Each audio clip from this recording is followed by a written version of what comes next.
evolution is an absolutely amoral process. It has produced the most marvelous features of human beings and the worst features, and we are in some sense obligated to pick and choose which features to honor and promote, and which ones to tamp down. Something can have evolved as a virtue in some circumstances and still be of the type that, if magnified beyond its proper limits, becomes pathological. So let me tell you something I learned about Hitler, which really, I haven't recovered from my shock from this.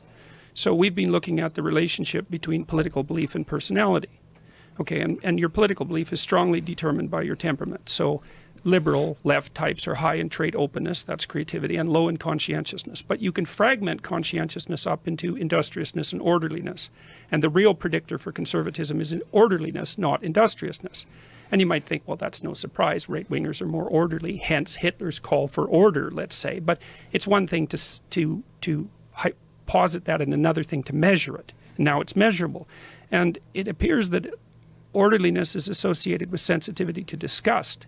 And this is actually a really big deal. It's a really big deal. So there's a paper that was published in PLOS One about 3 years ago looking at the relationship between the prevalence of infectious diseases and authoritarian political attitudes. And they did it country by country and then within countries by state or province. And the correlation between the prevalence of infectious diseases and authoritarian / right-wing political beliefs at the local individual level was 0.6. And so I want to take this apart a little bit.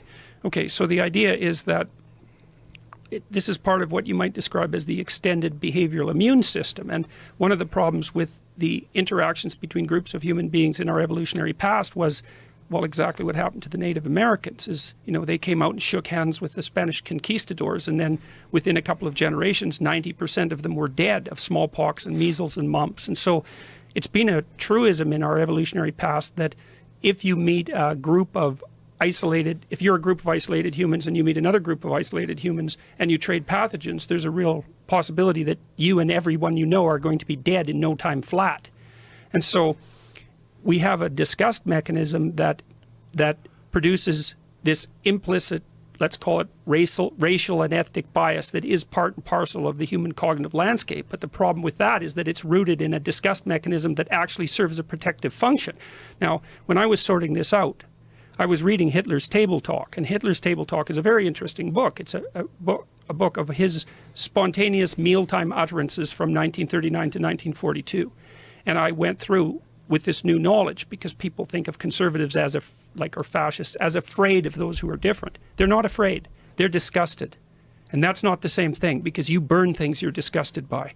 And so it was terrifying to me to read it, because then I also thought, oh, well, disgust sensitivity is associated with orderliness, and you need order in a society in order to maintain it. And the Germans are very orderly, and that was actually a canonical part of their civilization and part of actually what makes them great and powerful. And that just had to tilt a little farther than necessary. And all of a sudden, everything needed to get cleaned. And, you know, Hitler talked about cleanliness all the time, and he actually meant that. And so this thing that's emerging, you know, you talked about its biological basis, its evolutionary basis. It's part of this deeply rooted disgust system that protects us from dangerous pathogens that can manifest itself and does manifest itself in the political realm. It's not good. So